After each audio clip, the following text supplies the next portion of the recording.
I'm Sarah, an ER doc with more caffeine in my veins than blood. My life's a blur of beeping machines and 3 a.m. code blues. Social life? What's that? Tonight, though, my friends weren't having any of my excuses. You're coming out with us, Sarah. End of discussion, Jess declared, her voice leaving no room for my usual "I'm too busy" line. So, there I was, shoved into a dress I forgot I owned, standing awkwardly at a loud party packed with strangers, mostly younger than me. The bass from the speakers made the glasses on the makeshift bar rattle. It was the kind of scene I'd usually avoid like the plague, but Jess was on a mission. Loosen up, Sarah. It's just a party, not a freaking exam. Jess nudged me with her elbow, handing me a drink that looked like it could glow in the dark. I don't know, Jess. This isn't really my scene, I murmured, scanning the room. It felt like stepping into another world where the stress of the ER didn't exist. Give it an hour. If you're miserable, we'll bail. Fair? She bargained. Before I could argue, someone bumped into me, sloshing my drink down my front. Shit, I'm sorry, a voice exclaimed. I looked up, ready to unleash a hospital-grade scowl, but stopped short. The guy was about my age, tall, with an easy smile and a helpless shrug. I'm a klutz, he confessed, his eyes crinkling in amusement at his own clumsiness. It's fine. It's just a drink, I replied, my irritation fading faster than I expected. I'm Alex. And you are? He extended his hand, still smiling. Sarah. And a bit damp now, thanks to you, I joked, surprising myself with how quickly I warmed up to his demeanor. Let me make it up to you. Can I buy you another drink? One that stays in the glass this time? Alex offered. I hesitated, glancing at Jess, who was practically bouncing with excitement. Go on, she mouthed. Sure, why not? I found myself saying. Alex beamed and led the way to the bar. So, Sarah, what do you do when you're not being assaulted by drinks at parties? Alex asked as he handed me a safer choice this time, a glass of red wine. I patch people up. I'm a doctor, I answered, taking a sip to hide the nerves I didn't expect to feel. Wow, that's intense. I sell construction materials. It's as exciting as it sounds, he played along. But hey, it pays the bills and doesn't involve blood, so I'm not complaining. We found a quieter corner, away from the thumping bass, and talked more. He was easy to talk to, no pretenses, just straightforward chatter. He didn't flinch at my ER stories, and his anecdotes about mishaps at construction sites were unexpectedly hilarious. As the night wound down, Alex pulled out his phone. Can I get your number? I mean, if you want to grab coffee or something less wet, he chuckled. I laughed, the sound more relaxed and genuine than it had been in months. Sure, why not? As I lay in bed later that night, phone buzzing with a good night text from Alex, I realized I was smiling. Maybe, just maybe, this wasn't such a bad idea. A year flew by, and before I knew it, we were swapping rings and saying I do. Sitting at our new kitchen table, Alex broke the silence one evening.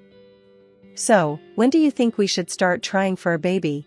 He asked, his eyes searching mine for a hint of readiness. I sighed, pushing my plate aside. Alex, we've talked about this. We agreed, remember? Careers first, kids later. I'm not even sure I'm ready to be a mom yet. He leaned back, the chair creaking under his weight. I know. It's just, my mom keeps asking. You know how she is. I stood up, feeling the walls of the kitchen close in. We are not having a baby just because your mom can't wait. That's ridiculous. The next few weeks were filled with similar conversations. It wasn't just Alex, his mom called almost daily with the same nagging question. One evening, after a long shift, I picked up her call by mistake. So, any good news yet? She chirped as soon as I said hello. Hi, Linda. No news. We're still not planning on kids right now, I replied, trying to keep my voice even. You know, Sarah, you aren't getting any younger. And Alex really wants to be a dad. You should think about your husband's needs too, Linda said, her voice stern and unwavering. I clenched my phone tighter. Linda, I appreciate your concern, but please, this is between Alex and me. We'll have kids when we're both ready, not because we're pressured into it. She huffed. Well, I just think you're being selfish.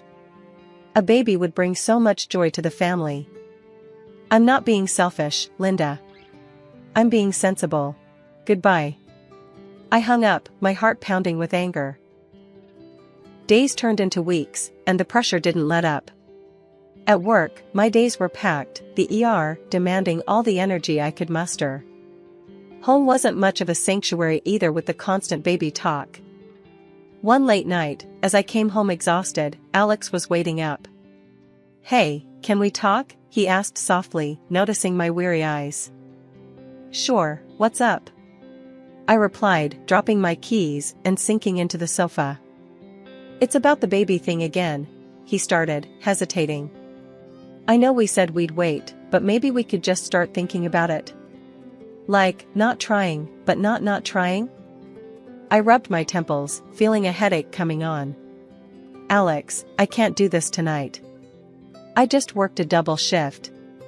Can we talk about this later? He nodded, disappointment clear in his eyes. Yeah, okay. Get some rest. The following morning, as Alex and I sipped our coffee in silence, I knew something had to give. Alex, I love you, but we can't keep having this conversation. It's wearing me down. We need to stick to our plan, or I don't know how I'll handle it. Alex looked at me, his expression softening. I'm sorry, babe. It's just hard with mom always on my back. But you're right. We'll do this our way. I'll talk to her, I promise. One evening, coming home earlier than usual, something felt off. The house was quiet, too quiet for someone supposedly eager to see me. Tossing my keys on the counter, I heard voices from the office. Creeping closer, it wasn't the TV, Alex was on a call. Hiding by the doorway, I heard him, yeah, Mom, I know. But it's been months, and nothing. No, she still thinks she's taking her birth control. The floor felt like it dropped from beneath me. My heart pounded so loud, I was sure he'd hear it. You replaced them, right? That was his mother's voice, tinny but clear from the speakerphone. Yes, like I told you. Just vitamins now. If she's not pregnant soon, maybe there's something wrong with her. Alex replied, a casual toss of life-changing deceit. I couldn't breathe, let alone move. When I finally stepped into the room, Alex jumped, fumbling the phone. Sarah, you're home early. Cut the crap, Alex. What did you just say? My voice was ice, each word sharp enough to cut. Alex's face went through 50 shades of panic. Look, we want a family, right? And you said later, but later when? I thought maybe if things just started to happen, you'd. You messed with my meds, Alex? You played with my body like it's some kind of test run? I was screaming now, too loud, too raw. He tried to reach out, probably for comfort, but I slapped his hand away. Don't touch me. You and your mother plotted behind my back, treating me like I'm some broodmare? It's not like that, Sarah. It's just, I want a kid so bad. And Mom, she's always on about it. I thought if you got pregnant, you'd be happy. Happy? I was nearly breathless with rage. You decided to trick me into being happy? We need to calm down. Let's just sit and talk about this. We can fix it, Alex pleaded, his voice a mix of desperation and stupidity. There's nothing to fix, Alex.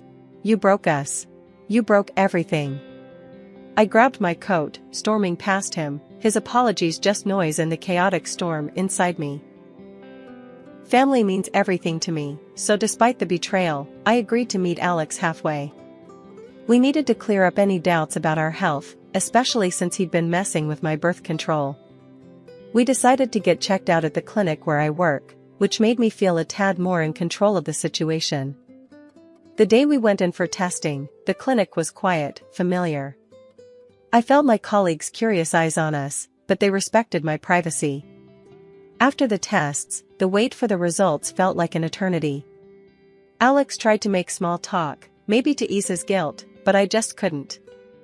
When the results came in, I was alone in my office. I opened the envelope with a mix of fear and hope. My results were clear, no issues at all. Then I looked at Alex's. My heart sank reading the words, male infertility due to a physiological issue. It meant that all along, the problem wasn't me, and all his accusations and manipulations were for nothing. I needed a second opinion, just to be absolutely sure. I called up my friend Mara, a reproductologist. "Hey, Mara, can you look over some test results for me? It's important." Mara met me for coffee, and I handed her the documents discreetly. She reviewed them quietly, her expression serious. Finally, she looked up. "Sarah, these results are conclusive. Alex can't father a child. I'm really sorry." The news was a relief and a weight all at once. I thanked her and walked back to the clinic in a daze. How was I supposed to break this to Alex? He wanted kids so badly, he'd deceived me. But telling him he was the reason for our childless marriage felt like kicking him when he was down. So, I made a decision. That evening, as we sat in our living room, the setting sun casting long shadows, Alex turned to me, anxious. "So, what did the tests say?" I looked at him, my heart heavy with the secret I was about to keep. "We're both fine, Alex.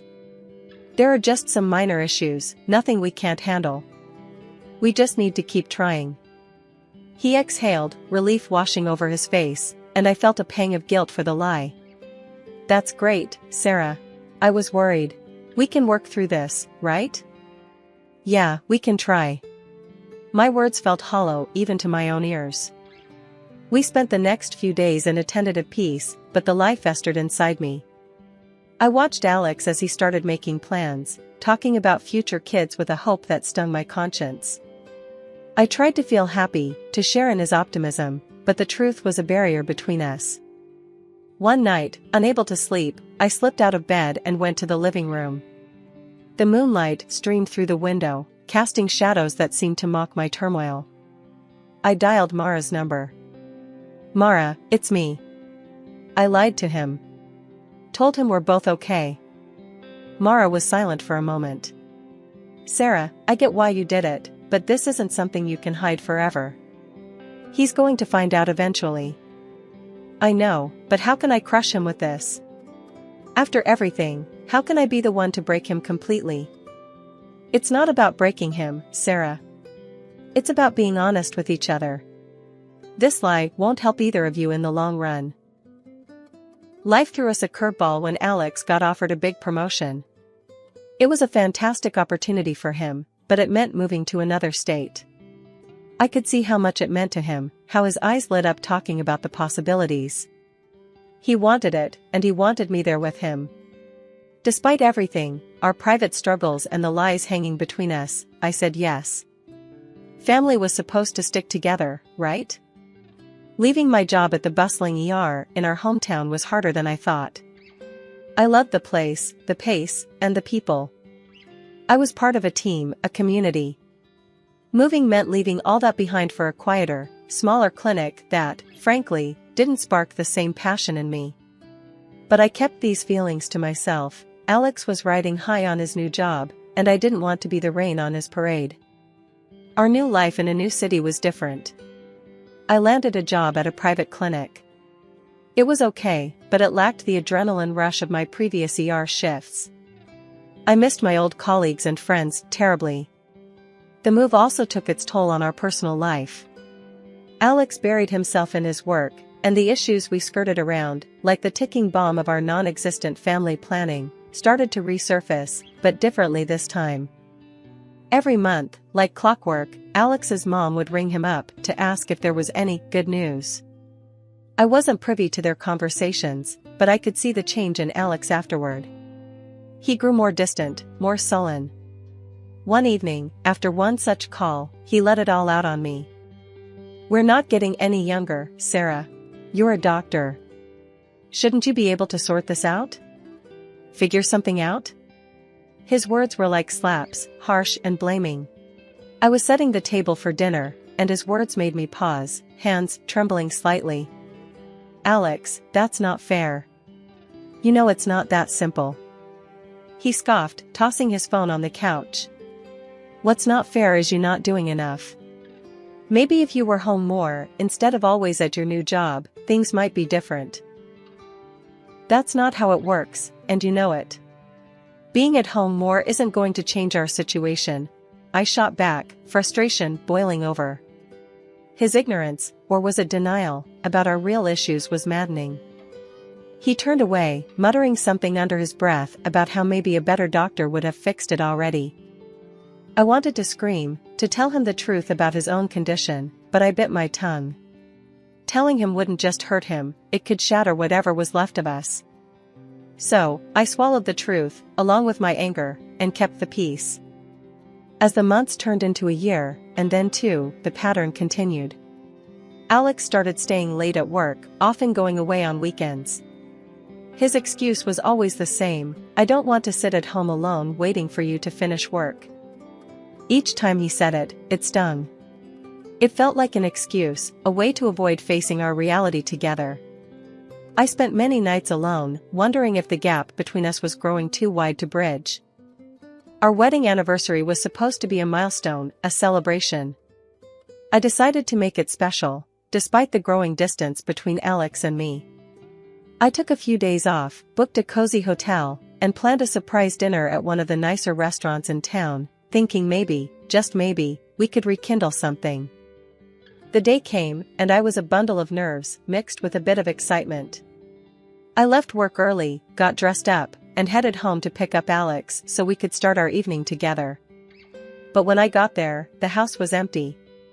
No note, no text. Nothing. I called him, no answer. I tried not to panic and called again. Still, nothing.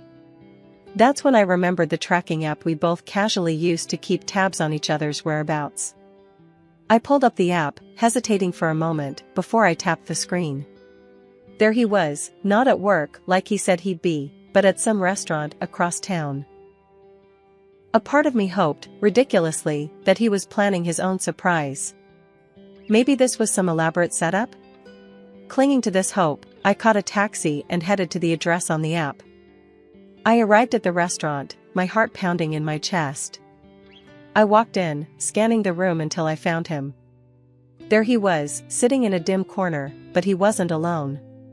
Across from him was a woman, blonde, laughing at something he said. My stomach turned as I watched him reach out and touch her hand, his smile wide and genuine in a way I hadn't seen in months.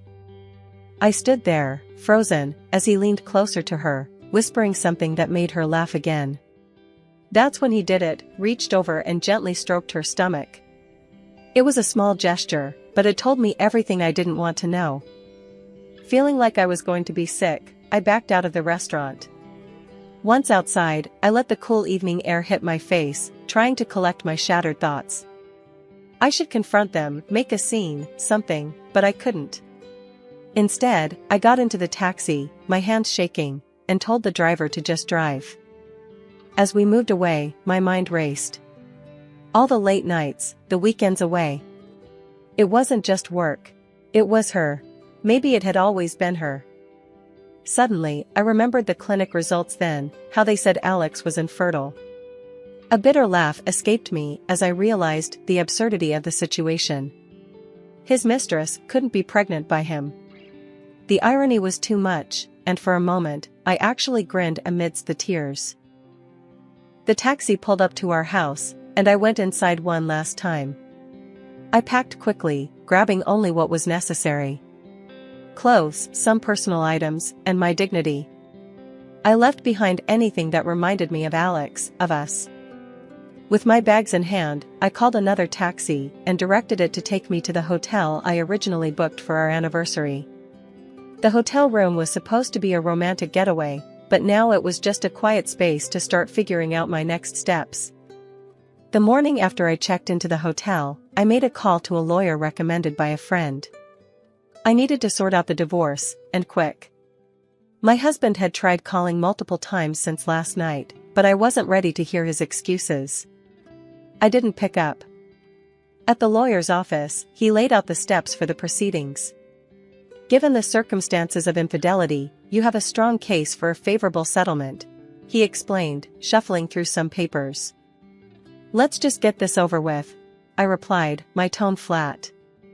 The lawyer nodded, understanding the urgency, and reached out to Alex to set up a meeting. The day of the meeting, I walked into the lawyer's office to find Alex and his mistress already there. My stomach turned seeing them together, but I kept my composure. As we all sat down, my lawyer wasted no time. We're here to discuss the terms of the divorce. My client demands fair financial compensation given the situation. Alex looked like he was trying to keep cool, but I could see the anger in his eyes. This is just revenge, isn't it? You're doing this because you feel inferior, because you couldn't give us a child, he shot back, his voice rising. The lawyer remained calm. Alex, the fact of your infidelity is not in dispute here. The consequences are clear and supported by the law. This isn't about revenge, it's about justice and rightful compensation. Grudgingly, Alex agreed to the terms, but as we were about to wrap up, his mistress suddenly stood up, wincing and clutching her stomach. It was clear her water had just broken. Sarah, can you?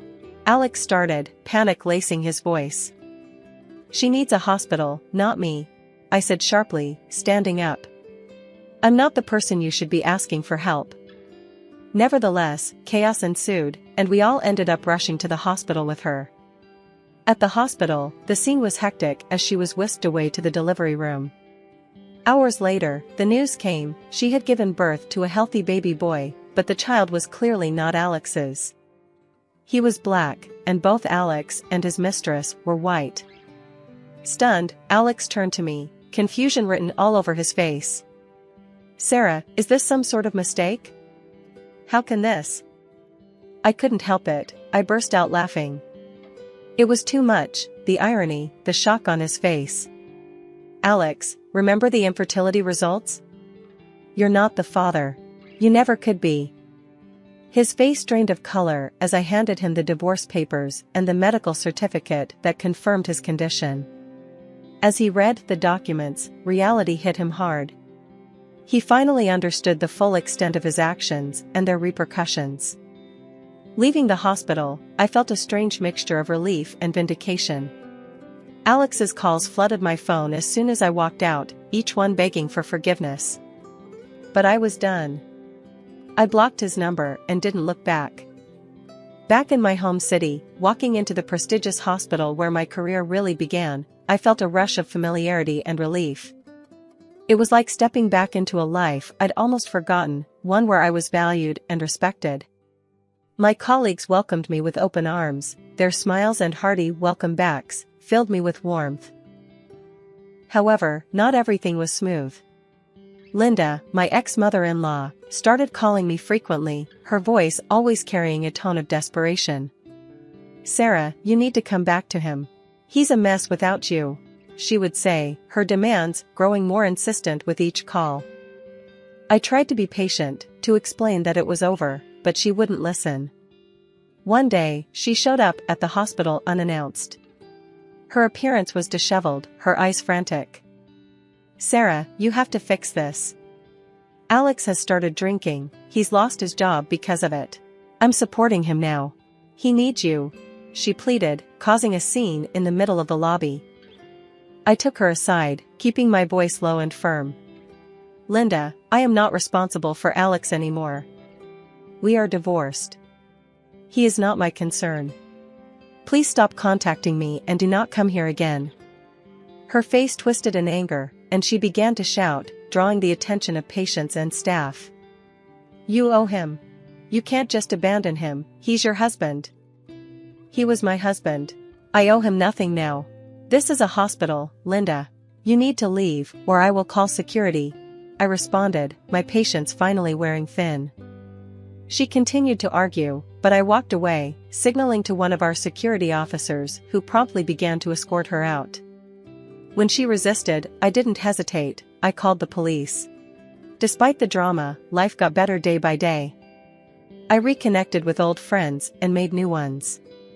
I was involved in some groundbreaking projects at the hospital, and my work was fulfilling. The respect from my colleagues and the gratitude from my patients reminded me daily why I loved this job.